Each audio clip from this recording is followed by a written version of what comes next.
Hello and welcome to another episode of the Monday Night Wars. It is Christmas, December 25th, 1995, and we are not live with WCW Nitro. This was pre-recorded. This was recorded last week at the Augusta Richmond County Civic Center. It's a hell of a name.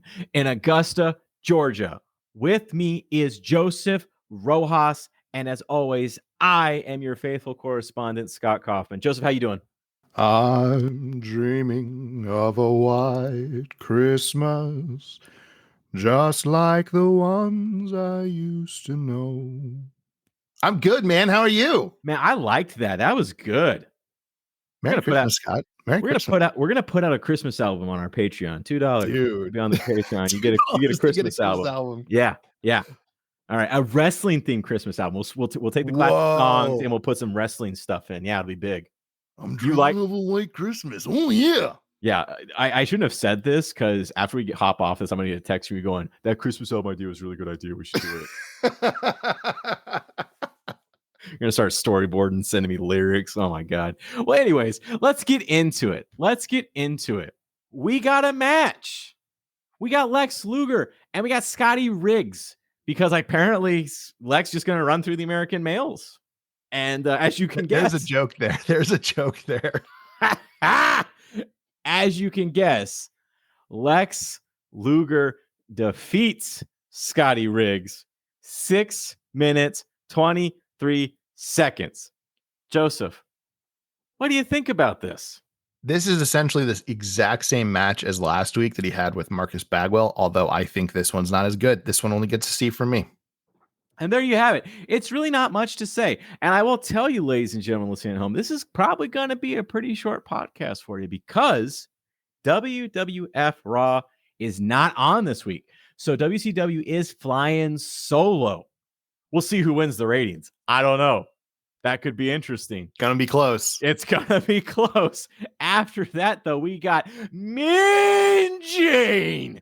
And he's interviewing Sting. And Gene asks Sting about his friendship with Luger. Because last week it seemed like it might be fraying. Sting doesn't like the question. This is something he doesn't want to talk about. Sounds like there could be trouble in paradise. But what he will tell us is that he's going to put Flair in the Scorpion Deathlock at Starrcade. And New Japan is going to lose to WCW. Because as you know, the Japanese wrestlers are invading. They've bought off Bobby Heenan to let them in. And at Starrcade, we're going to have a clash between WCW and New Japan Pro Wrestling. Exciting stuff. But after this interview, Sting immediately goes out to the ring and whoops Big Bubba Rogers. Sting defeats Big Bubba in a 5-minute, 15-second match. And I got to tell you, I feel like the Big Boss Man should have never left WWF. He had a good thing going there. And not such a good thing here at WCW. What do you think, Joseph? Yeah, let's start. I'll start talking about the promo. The promo is fine. It's very simple. They're doing this whole New Japan versus WCW thing. They really haven't talked about it up until like last week, maybe the week prior. So it's kind of a weird build. This is Sting essentially trying to put all of the momentum into this pay-per-view because the pay-per-view is 2 days from now. So look out for that on our Patreon because it will be up on there. He's trying to save it. You mentioned Sting talking to Mean Gene, and Mean Gene basically asking him, "What's the deal between you two?" And Sting getting annoyed with the question, rightfully so. You know what I'm not annoyed with, Scott? I have a feeling I know, but why don't you tell me? Sting's outfit. Yep, that was it. Which is a complete inverse of last week. Last week I said I'm sick of the black and orange. This time it's orange and black, and it's a banger. It gets a B+ for me. It's fantastic. He just has to reverse the colors, and you're back in. That was back in. And it is what it is. And then so he asked that question in the beginning, right? You know, what's the deal between you two? And then they go on this long tangent, like you said, and he talks and he puts over New Japan and this pay-per-view and everything like that. And that should end it. But then out of nowhere, Mean Gene like has a stroke, like just mid. I'm not making light of strokes, but he just like has this weird moment, like mid promo where he just goes, "What's the deal with you and Luger?" Like he just says it again. And Sting saves it by going, "You better stop asking me that question," as the episode just slowly fades to commercial. Because he's just like, "Oh, you made a mistake here. I got you. No problem. I'll cover up for you." And Mean Gene is very clearly embarrassed by it. And I love it. It's fantastic. It gets a C for me. It's not the best thing I've ever seen from Sting or Mean Gene, but it's fun. You know, Mean Gene is our intrepid journalist, and he's going to get to the bottom. And he did not get a satisfactory answer the first time, so he's going to ask it again. Good guy, Mean Gene, getting us the scoops, because Gene has all the scoops, and you can find out more on the WCW hotline. Whoa, look at you plugging it 20, 30 years later. And then you mentioned Big Bubba. Yep. Again, this is another a glorified squash match, right? And you're not wrong. He had a good thing going in WWF. His matches in WCW are entertaining. I enjoy the match. His matches are a lot of fun, but there's no character. Like, we don't know what Big Bubba is, and it is unfortunate. It gets a C+ for me. It's essentially, this is kind of part 2 of last week. Like last week, that, you know, Lex and Sting both had glorified squash matches. This week they have glorified squash matches again. It's essentially a retread. We're kind of just watching last week's episode over again. It's okay. It's not as good because you don't have Medusa, but you know, it's okay. Well, after the match where Big Bubba again, yeah, he's a good wrestler. It's just, I don't think they know what to do with him. He doesn't really have a character here. I mean, they were trying to kind of tongue in cheek he's just kind of the boss man, but they can't call him that because I think they actually tried at the start. They called him the boss or something like that. And then WWF sent them a letter saying, you need to knock that off. You go get sued. So they don't know what to do with him. You know, with a name like Big Bubba, he sounds like a redneck. Maybe they should just, I don't know, do like a Godwin's kind of stable here with rednecks or something. Maybe they get sued for that too. I don't know. They don't know what to do with him. And it's unfortunate because I like the boss man. But he'll go back to WWF at some point and he'll have. Hear me out, Scott. Go. He's dressed like an FBI agent. He should have been Detective Bubba. Ooh, there you go. I'd watch that show. I'd watch that show. Weeknights after Columbo. Yeah, and at the end he'd go, I tell you, there's just one more dang thing here. Folks, we're going to go all over on this podcast because we have we're about halfway done. Talk about we're 8 minutes in and we're about halfway done. So yeah, we can go long form on some of these matches today. But after that, though, we got Mean Gene, and he's interviewing Lex and Jimmy Hart. Luger says he's better than Sting. And Sting hears this because Sting is still out there, and he laughs. Sting's not buying that. And then Sergeant Craig Pitbull Pittman comes out and asks Jimmy Hart to manage him. And Jimmy Hart is a dick because Jimmy Hart fat shames him. So bad. It's messed up. I hate this bit. Joseph, what'd you think of this bit? I think you'll be surprised to find that I hated it. It's not good. Oh God. You mentioned last week how sad it was what was going on with Pittman and kind of his career here as far as what they're kind of doing with him. And I argued that last week I thought it was, at least an attempt. And I didn't think it was too sad. It was at least an attempt. I didn't like it, but it was, it was an attempt to do something. This is sad. Now you've taken this new gimmick of his of looking for help and you just straight up had him. Jimmy Hart literally goes, take off his shirt, look at your body and look at his body. And then that's it. Like, he's like, no, I'm not going to manage you because you essentially have a bad body. And Pittman's not the most jacked guy in the world, but he's got a fine body. It's whatever, it is what it is. But it's like, also Lex Luger's on a lot of steroids. So allegedly. So it's just like, I don't know. The whole thing's ridiculous. It's not good. We're laughing about it because it's stupid. Let's move on. Well, it's one of those things. I'm going to go into it a little bit more because it's one of those things where this is kind of like the Renegade thing from a couple of weeks ago. Remember, where I think it's good in that Jimmy Hart is a bad guy, right? It's a good bad guy move, but it's too real. It's too real. It was too real when he did with the Renegade. The Renegade's career was over. Like, we haven't seen him. I don't think we've seen him since. He's gone. And, the Renegade has a really sad story that after he kind of ends, his wrestling career ends, he just he kind of just loses it and he kills himself. It's really tragic. And Pittman obviously doesn't have that dramatic of an end, but just the fact that his career is kind of over here. I mean, he's about done with wrestling. Yeah. Or at least of being a wrestler of any importance. Like he's at most, he's going to be a jobber going forward. That's an interesting point that you bring up. Do you think it would be better if Jimmy Hart was doing these things against notable people like your Stings or your Hulk Hogan's, or where like he's picking on some sort of, we talked about how much we hated Jerry Lawler picking on a lot of the physical aspects of a lot of the women. And I would agree that works for men too.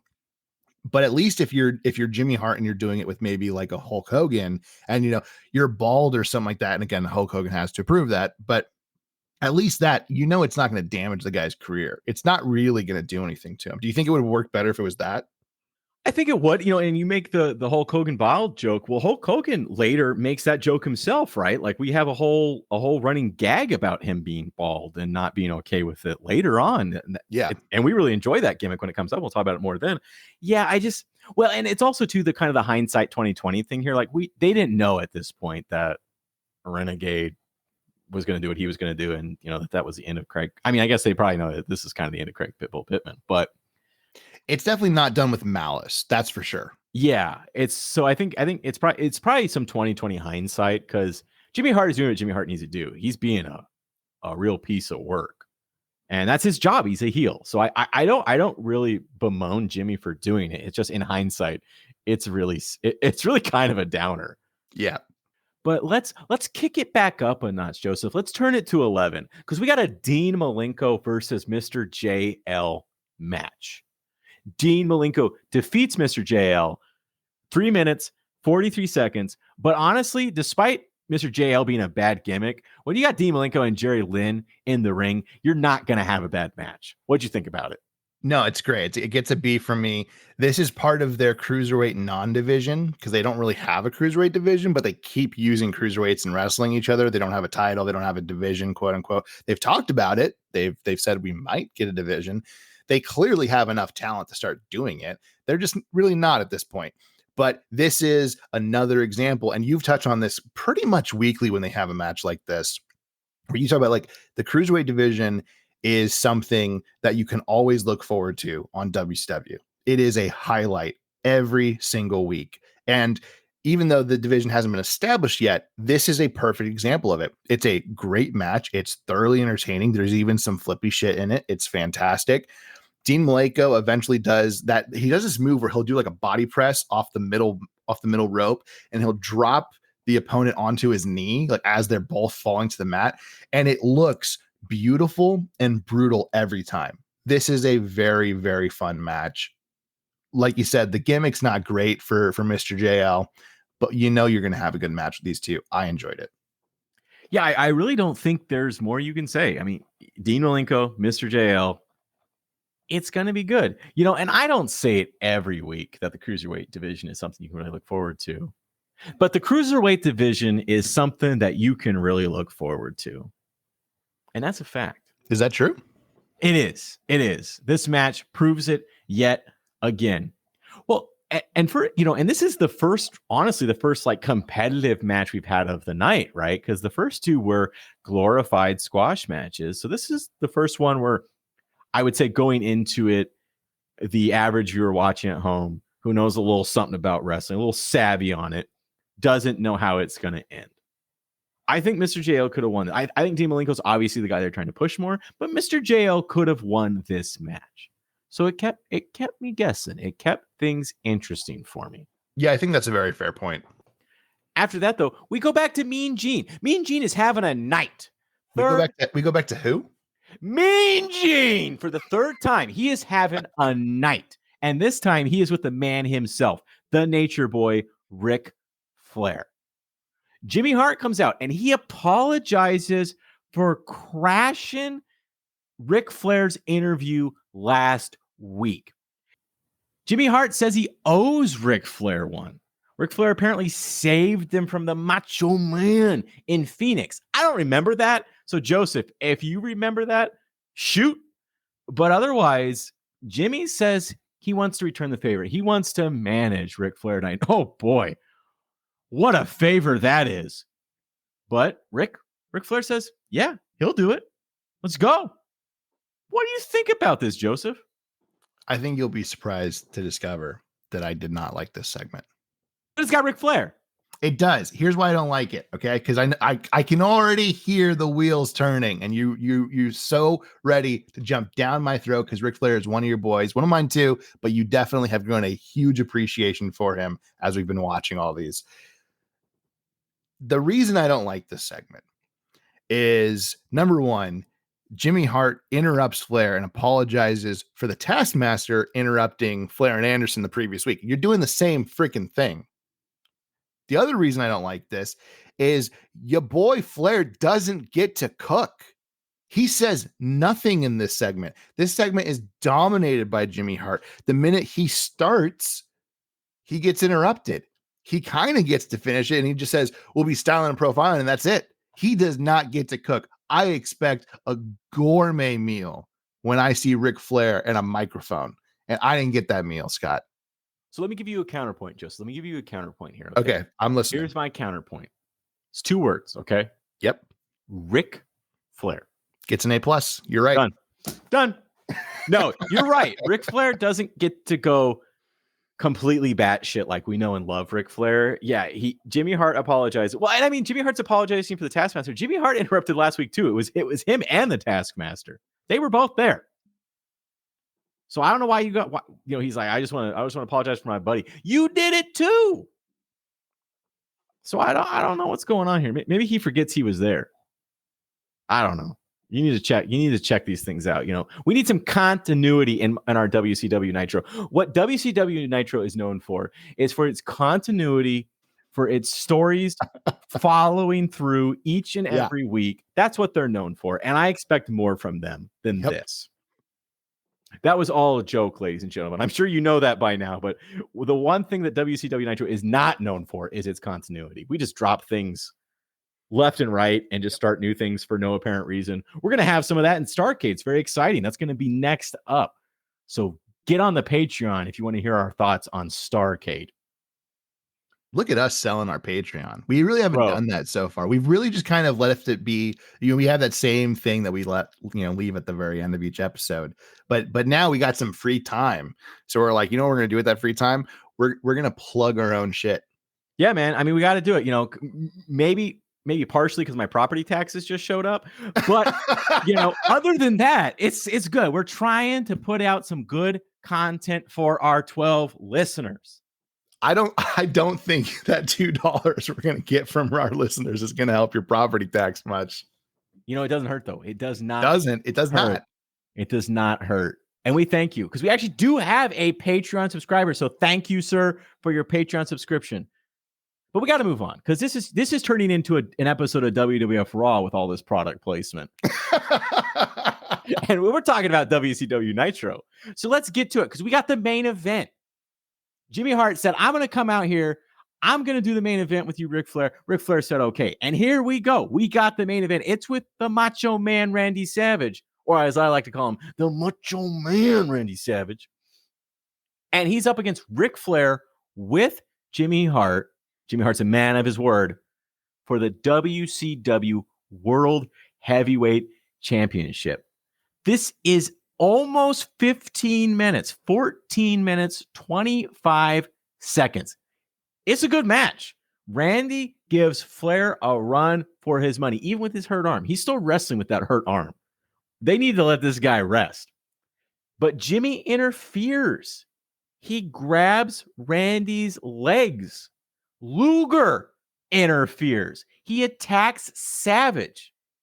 That's a DQ. Randy Savage defeats Ric Flair by DQ to retain the title. Sting runs out. He starts laying into Flair. He hasn't forgotten how Flair did him dirty a couple of weeks ago. The ring clears, and Savage and Macho start shoving each other. And that's how we end the night. It's a cliffhanger. Savage and Macho shove each other, huh? Yeah, well, it's Macho and his split personalities. It's just him in like a cardboard cutout, just going it down. Well, you can get a cardboard cutout for $14.95 since we're doing a lot of product placement this episode. Hell yeah! But all right, I will clear up the confusion that you have created, Joseph. Yeah, that was all me. I'm sorry, guys. The ring clears and Sting and the Macho Man Randy Savage start a shoving match, and that ends the night. Joseph, break this whole thing down for me. Now my eyes are open. For once I was blind, but now I see. Yeah, okay. So it's great. It's a lot of fun. This is the mayhem. This is a go home show, right? We have Starrcade in 2 days. This is a go home show. Starrcade, my biggest criticism will be on Starrcade when we talk about it. And if you want to hear that episode, you got to subscribe to our Patreon, $2 a month. Just saying. But my biggest criticism of Starrcade will be that there's really no storylines. All the matches don't mean anything. They kind of do, and I'll get into it longer on that. But this is really the one storyline that is going into Starrcade, right? The triangle match with the 3 men being Sting, Luger, and Flair. And then whichever one of them wins, facing Mach for the WCW World Heavyweight Championship. So they very rightfully put this at the very end of the go home show going into Starrcade. For that reason, I love it. I gave it a B plus. I wanted to give an A, but I'm not overly fond of the DQ finish. But I'm also really, really tired of the announcer saying, "Which side is Sting on?" Stop it. We've been doing that, and we're going to do this for like the next 8 months, guys. Sting will always be, whose side is he on? And they just take out whatever the object is of whose side he could be on, and they put a new one in. And then they just go, whose side is he on with these ones? Okay, then we're going to take those ones out. Whose side is he on with these ones? And we're going to take these ones out. And it's just, it's a mess. But it's a lot of fun. Other than that, B plus for me. Yeah, it seems that Sting's loyalty is kind of crystal clear. He's loyal. Like, I don't, it's, He's are the most loyal. Are they seeing something different than we are? Because, yeah, it doesn't make sense. I agree. We've talked about it.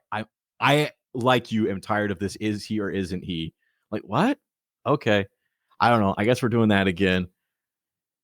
But yeah, this was a good match. This was Macho Man and Ric Flair doing what we love to see him do. I agree with you. The DQ, not great, but these guys could potentially face each other at Starrcade. We obviously can't have the title switching tonight. This is the go-home show for Starrcade. Ric Flair is in the triangle match with Sting and Luger. Whoever wins that match fights Randy Savage for the title. So these guys could be seeing each other again. We obviously aren't going to have the title change hands. And I guess in this case, you don't necessarily want a clean win, because if they do end up seeing each other at Starrcade, well, that's kind of boring. I already saw one of these guys defeat the other. Like, that's fair, yeah. Yeah, so I think it makes sense, the DQ. It's kind of a weird DQ, because I mean, Jimmy interfered too. That's kind of where I don't like it. There's so much going on. I think it would have been much better if it was just Jimmy Hart, or if it was just Lex Luger who did it. And you go, okay. And then after the match has been decided, then you have all the mayhem that ensues. I think that would have been a lot better. Yeah, it got messy. Yeah. But WCW likes these messy finishes, right? They like the pull aparts. I think I've said it before. Eric Bischoff talks about how, when they first started, they did a poll of wrestling fans and asked them what they liked. And one of the things people liked is they liked these pull aparts. So he's big on doing these, ending the night with these pull aparts. So, I mean, that's just the nature of the game. You're going to get a lot of that. So it is what it is. But overall, I thought it was a pretty good night. I mean, obviously the first 2 matches we knew, but they were good matches. They were well wrestled. I really have no beef with any of the matches tonight. Yeah, no, I agree. I think the matches are all fine. This is a very simple show. Also, like you said in the beginning, it is taped. This is recorded early. Good guy WCW taping theirs and releasing it, so that way their talent can have Christmas off. WWF does not, for some reason, have a show, which makes no sense to me, because all they do is tape. Where's your program? Yeah, good guy Vince giving his guys the night off, but also, like, you could have just taped a show. You tape all your shows. Yeah, none of your shows are live, so I don't know. I will say there's one thing I really wish they had played into, and they did not. And I think you will 100% agree with me on this, because we are very similar in this aspect. I want a holiday WCW. I want, like, Mean Gene will start wearing a Santa hat at some point. I want everybody wearing Santa hats. I want it to be like, this is the Christmas episode. It's going to be Christmas. Let's, do it up big. Have some Christmas trees like on either side of the ramp. That'd be so much fun. But they don't. And that's really the only negative. That is absolutely splitting hairs. It's not important. It's just a, my kind of thing. That's all it is. But the show is great. But you're absolutely right. We love themes. And, we really commended WWF on their Halloween episode that they kind of went all out. They had a special graphic for it. It was a pumpkin with WWF in it. They were all in costumes. We liked it. And even though it's pre-recorded, I don't think it would be crazy to have a Christmas kind of theme. Like, I think they people do have a graphic. They do have the stocking graphic. So there's that. I'll give them credit. But I guess you could say, well, it's not actually on Christmas. It was recorded before, but it's December. So I don't think any of the fans in the audience, it can't be an argument when all of WWF is recorded ahead of time and they still knocked it out of the park with Halloween. Yeah. No, it's a good point. Well, Joseph, who won the night though? It was really close. I thought about giving it to WWF, but I think I'm going to have to say that WCW just kind of, squeaked by on this one, and I'm going to give it to them. I think you're right. Overall, I just think WCW had the better product tonight. And the fans would agree because the rating for WCW tonight was 2.5. What was the rating for WWF, Joseph? NA. Yeah. That says something. Yep. That says something. Failing as a company. Yeah, or they just didn't have a show. Yeah, that also could have been what happened. But they should have had a show. Should have. Yeah, should have, could have, would have. But, I mean, that's it for us. Do you got anything more to say? Happy holidays, everybody. Whatever you celebrate, happy holidays. And we'll see you on our Patreon and then next year. Yeah, Starcade's next up, and then we'll ring in the new year with some more Monday Night Wars. As always, I'm Scott. With me is Joseph. Merry Christmas, everybody. Merry Christmas, guys.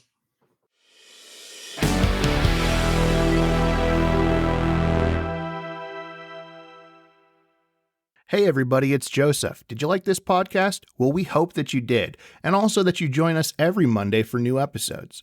You can listen to us on Spotify, and soon we'll explore other platforms to bring you episodes of the Monday Night Wars. Did you listen to this podcast and think, pretty sure they're wrong about that? Well, let us know.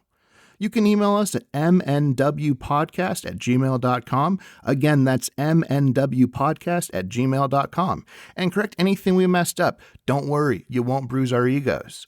You can also give us suggestions, follow the show, or even just reach out to us on the following platforms. On Twitter, you can reach us at MON Night Wars Pod. Again, MON Night Wars Pod. And on Instagram and Facebook, you can reach us at Monday Night Wars Podcast. And finally, if you feel like supporting this podcast and also getting bonus content, you can follow us on Patreon at Monday Night Wars Podcast. For the low price of $2 a month, you get every episode of the Monday Night Wars and also every breakdown of every WCW and WWF pay-per-view during this era, with more content to come. Again, and one last time, thank you so much for taking the time to tune in. We'll see you next Monday back here on the Monday Night Wars podcast.